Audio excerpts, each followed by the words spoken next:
You're watching the Anthony James YouTube channel, where I, Anthony James, as well as some of my friends, review TV and film. It would mean the world to me if you would subscribe.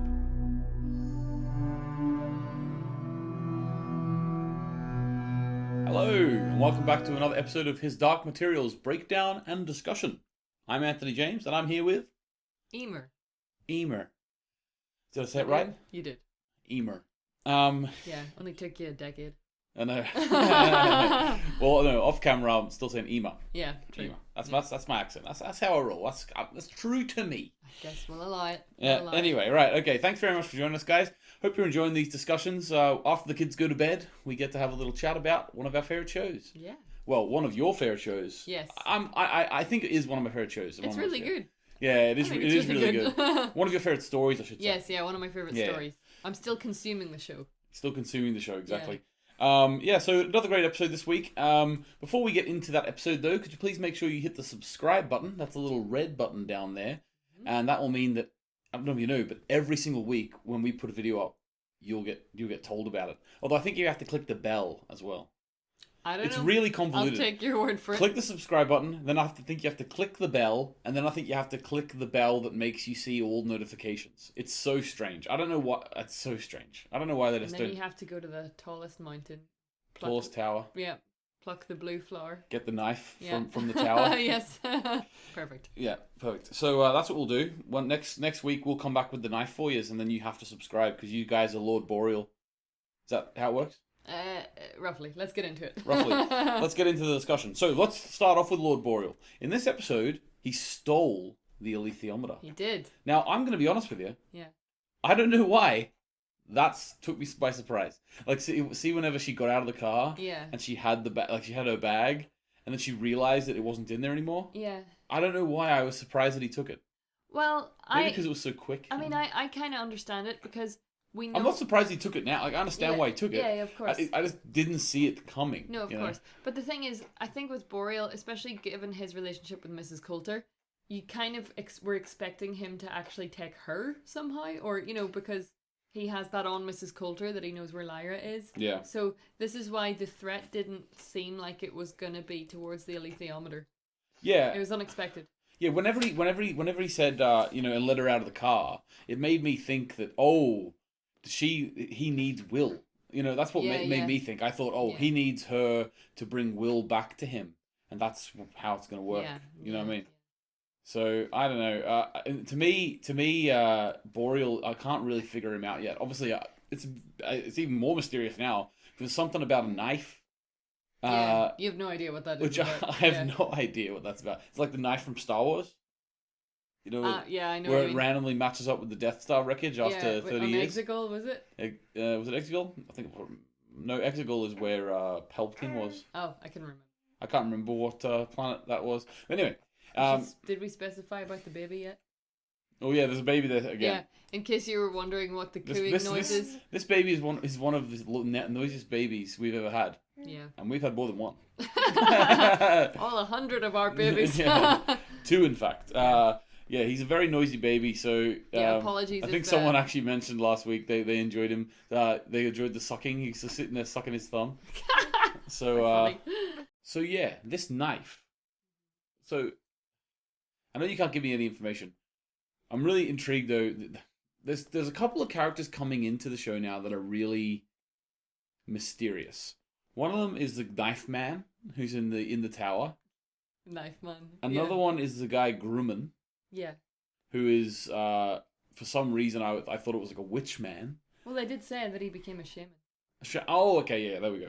Because he was able to whisper to Lee Scoresby, and Lee Scoresby heard him, which really, really intrigued me. And I just keep thinking, like, one of these mysterious figures has got to end up being Will's dad. One of them. One of them's got to be Will's dad. Like, eventually Will's dad's going to turn up in the show. Maybe. I'm saying neither yes or no. No, I know that. But, I mean, eventually Will's dad's got to show up in the show. So it's making me... Every time there's a new character brought up and we don't know who they are straight away, it makes me think... Oh, you're like, everyone's a suspect for Will's dad? Yeah. Yeah, I see what you mean. Maybe even Yorick Bernison. Yeah, that was definitely him. Yeah, that's what I thought. Got his father's eyes. Yeah.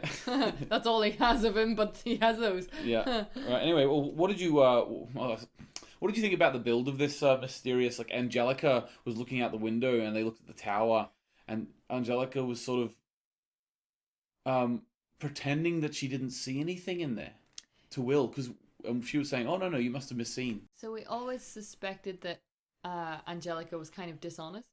So I think it was pretty good. You know, like, you're not surprised to find that she's got something to hide, put it that way. Oh, no, you know, you don't trust those characters, her and from the offset. Yeah. I think. It's all freaking me out. And one day Will's going to get the Spectre kill and take his soul out or something as well. Yeah, she's quite callous about that as well. She's just like, well, you're an idiot for being here, you're going to die. Absolutely. You know, it's, you know, I think, so it's not only, like, that level of, like, sort of brutal honesty can be endearing. Yeah. But you do get the sense that she's only honest when she can use it to hurt people. Yeah, like she wasn't honest at all about what's up in the tower. Yeah. Yeah, she was caught essentially, like, staring at it. So is that maybe random theory time? Okay, go for it. Is that maybe like her parents or her older brother or something who got to the tower and the Spectres can't get to the tower? Maybe. As you know, I'm neither going to confirm nor deny, but it's nice to hear that you have some thoughts on the matter. Yeah. Okay. Fair enough. But maybe that's the thing. Maybe she has. Yes, I think someone from her family, like, went through their, what do you call it? What, puberty? That's the one. Puberty. Yep. You couldn't tell I taught science to secondary school students, could you? But anyway, puberty makes the Spectres come after you. Something about the scent or something. I don't know. Well, I think it's just like, maybe. I mean, I always thought of it as loss of innocence, like no longer being a child. Yeah. So that's my theory, right? So someone from her family became an adult, or maybe her parents, whatever. They got to the tower, and now they're being sort of protected by the tower. That's a theory. Okay. Anyway, we started off with the really mysterious stuff, which means there's a lot of dumbfoundedness from me, which means there actually is not much conversation going on. So let's move on to a more meaty scene then. What about... now, when we were watching the show, you were really impressed by the Mrs. Coulter and Lee Scoresby scene in the jail. I have to say, I really loved that scene. I loved it, I think, because it was so nice to get a sort of contrasting insight into Mrs. Coulter. You know, she's a really layered character, and it was nice to see... well, I'm going to use the word weakness, but you could argue that it's strength. Like, human empathy, basically, coming from her. Yeah. I would argue that empathy is a strength, but she thinks it's a weakness, and she feels that she had a weak moment with Lee Scoresby. Mm-hmm. And I have to say, I think, you know, out of everyone who was cast, and, you know, these books are very dear to me, so I was quite protective over, okay, who's going to play who? Are they going to do a good job? And I've been mostly happy with it, but I'll be honest with you, I was a bit disappointed with Lin-Manuel Miranda in the first season. And part of that is because they cast a much younger man than the character is. Mm-hmm. Yeah, like, you know, what Eimear said whenever we first started watching the first season, or when she first found out that Lin-Manuel Miranda would be cast as Lee Scoresby, she said that the actor who should have played him is the old guy from the end of Big Lebowski. He did play him in the film. The Golden Compass. Sorry. Yeah. Yes. But that's why you said he was... Yes, I remember that. You said he was good. It made sense that, you know, because Lin-Manuel Miranda, to me, felt about 20 years too young. And I thought, you know what, I'm going to go into this, I'm going to be open-minded, that's fine. You know, I'm happy to go along with this. But then I wasn't really blown away by his performance either. Mm-hmm. And this scene redeemed it completely for me. I thought it was the best performance of him I'd seen so far in the show. And it was such a great performance between the two of them, like this really tense energy they managed to hold really successfully. Yeah. Sam Elliott is his name, by the way. Sam Elliott. Just had to get that out there because otherwise I would care. Yeah. But yeah, I agree. I think it was interesting as well. It showed Lee Scoresby to be actually maybe more clever than you thought he was, or more emotionally intelligent than you thought he was, because he was able to tell Mrs. Coulter was like him. Yeah. And obviously we know he's right because, you know, it hit such a nerve with her that he was able to sort of pick her apart, like really like therapeutically, you know, like a therapist. Yeah. He was able to pick her apart and really, like, he avoided getting tortured by doing that. I know he wouldn't have given it up anyway. Well, she believed him that it would have been a waste of time. Yeah, it would have been a waste of time. and I think her time is precious. But you're right. It is quite interesting though, the different routes they take. That scene revealed to us as an audience member that they both had an abusive past. They both had abusive parents in their past. And what's really interesting of it is they went two opposite directions. He became this sort of hard... happy-go-lucky. Well, yeah, I mean, I'd say he's a bit of a tough guy, but he is a quite happy-go-lucky in that he's an opportunist. He doesn't... his moral compass is questionable, I'd say. Mm-hmm. But he doesn't really mean that much harm, I don't think. But he turned out to be quite a loving, caring friend. Yeah. Whereas Mrs. Coulter went obviously the total opposite, and she became someone whose moral compass you wouldn't question if you met them on the street. Whereas he's probably would pick your pocket. She wouldn't. There's no way she would do that. Yet she's morally reprehensible. Yeah, that's actually interesting. Yeah, so it's like on a surface level. Yes, yeah. He appears like the scoundrel. Like the scoundrel. Yeah. But actually, when you dig deep, yeah. So they kind of both went two opposite directions after suffering an abusive childhood, and that's quite interesting. And she sort of came into high society. He did not. But I know which one I'd prefer to be. Mm-hmm. So it's just quite an interesting thing. Yeah, it is very interesting. So I'm interested to see moving forward. He's obviously going to go try and find this fella Grumman now. Yeah. Because he's heard him, and Mrs. Coulter's continuing the search for Lyra. I thought it was a nice moment at the end whenever she was letting him out, and she made sure to say it was, you took the key off the guard, so that she wouldn't get in trouble, or no, she did it. Mm-hmm. It's almost like it was because she's not supposed to be doing that, but it's also because she wouldn't want anyone to know that she was nice to him. Yes, I agree with that. I think that was a good. Don't let anybody know that I felt an affinity for another human. Exactly. It's quite a funny thing. Yeah, and I thought it was when she was going out. She said that if you find Lyra, keep her safe. She didn't say if you find Lyra, you tell me. She said keep her safe. What do you think of that? I mean, do you think, did that reveal anything to you about Mrs. Coulter, about her thoughts towards Lyra? Well, I have been saying this whole season that I think that there is actually some truth to her feelings for Lyra. Yeah. Every part of me is telling me not to think that. Yeah. But I think there is. Yeah. I think there is. I think the if you have if one of the main themes of the show seems to be pointing out the failures of religion. Yeah. Whilst sort of flipping the coin, the demons are good. Maybe if the church isn't good, then maybe the things the church is saying are bad are actually good. So they're flipping it all. Yeah. It's making me realize or think about the relationship between a mother and a daughter. Yeah. And it's making me think and analyze that. Mm-hmm. And I don't know where it's going to lead.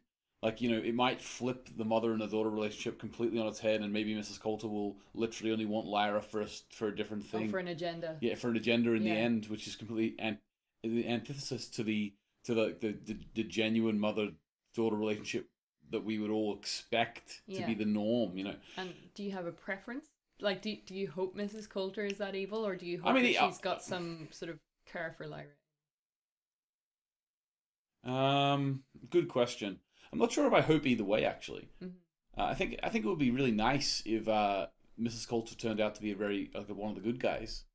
I don't think she'll ever be. No, but what I mean by one of the good guys, if she redeems herself and becomes sort of more of a mother to her. Yeah. I personally don't think that's going to happen. I think she's going to look for her, go and try and look for her, and I think she's going to finally find out that Lyra is the chosen one, and I think she's going to find out that Lyra is not supposed to know this. Yeah. And I think she's going to try and tell her. She's just going to mess it all up. I think for she's everybody. Well, of course, obviously she does want to. She doesn't want, because I think in this episode they mentioned that Lyra is going to restore free will. Yeah. So. But I thought Mrs. Coulter knew that. I thought she was the one of the ones who found that out this episode, or confirmed she knew it. Oh, maybe she was the one. Yeah, she said the witches think this. Okay. Yeah. So. I don't think Mrs. Coulter wants people to have free will. Oh, actually, there's a little side theory there. Mm-hmm. As we were watching, I did say to you, the idea of the free will. Yeah. And Lyra's going to reintroduce free will to the world or whatever. Yeah. That really made me think of what do you call it? The puppet strings I was talking about. I was talking about the dust is like puppet strings that controls everything. Yeah. Right? I was talking about like the dust controls everything. So I think that something to do with the dust controlling thing. Yeah. Mixed with Lyra, like Lyra's going to somehow stop the dust working. Okay. In some way. Okay. She's going to do something. Obviously, the dust has to have something to do with it, right? Uh-huh. So and she can read it, like she can actually tell what's going on. I think she's going to have some way. She can communicate. I think the dust is controlling everyone. I think that's how it's happening. Well, I mean, not that the dust is sentient. I think I've mentioned before about like a heaven. Yeah. So maybe it's something to do with that, but that's where I am at the minute anyway. I mean, is the dust controlling them in the way that you think? Puppet strings. Yes, but what I mean is at the minute isn't dust communicating with her and just telling her to do things? No, I think that's. I think the dust. Well, that's the thing. If she's going to break free will, does she have free will right now, or is she being predetermined to break free will? That's what's weird about it. Yeah, or also, is it free will in the traditional sense? Like, you know. So maybe someone's going to capture Will, and she has to free him. Yeah. Yes. Perfect. He nailed it. Boreal's going to capture him. How did he know? And she is going to free Will. Yeah, that's exactly what happened. There's nothing more we could say about this show. Right, anyway, guys. Cracked it. But yeah, I know I do. But honestly, like, if I'm going to lay out my whole big theory for the show, I do think that there's going to be some sort of heaven. I think the dust is going to be being controlled from there somehow. I think dust is controlling stuff or making stuff do things or whatever. And I think Lyra is going to disrupt that relationship between dust and the world. That's what I think. Okay. That's a good theory. Okay.